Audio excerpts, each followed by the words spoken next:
Vivian, nahuli mo daw bang nangungupit ang iyong pamangkin? Opo, ma'am.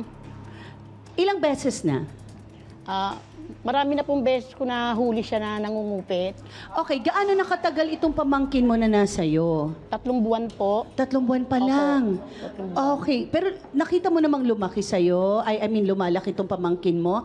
Pamangkin mo saan? Nanay. Sa side po ng nanay. Sa nanay. Opo. Bakit? Kapatid mo yung nanay niya? Kapatid ko po yung nanay niya. Okay, nasaan ang magulang niya? Nasa Samar po. Nasa Samar. Ha.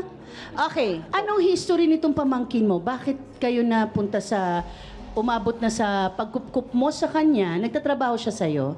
Di po, kasi po, nasa Samar yung mga magulang niya, barumbado po siya eh. Eh, di na rin po siya makayanan ng magulang niya dahil matigas din ang ulo niya. Eh, ako naman po na nakatira sa Maynila, naawa naman po ako sa kanya. Kaya tinulungan ko po siya na tumira sa akin. Dahil kailangan ko rin po na may katulong ako sa tindahan, kaya ko rin po siya kinuha.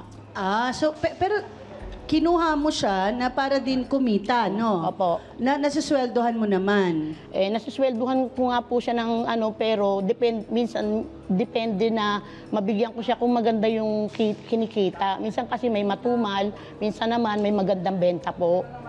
Pero sa tingin mo ba saan nanggagaling yung pangungupit niya dahil hindi niya nakukuha yung dapat na para sa kanya? O, minsan, inaamin ko naman po na minsan nagkukulang din ako ng yun nga po, ng bigay sa kanya. Kaya siguro humantong na rin po siya sa pang-uumit. Okay, so, akto bang nahuli mo siyang nangungupit? Nalaman ko lang po na kasi po, siyempre namamalengke ako ang namamalengke, ako ang nakukulangan yung benta. Kasi kaya nai-inventory ko po yun, nalalaman ko yung araw-araw na benta na nakukulangan. Kaya alam ko po na kumukupit siya.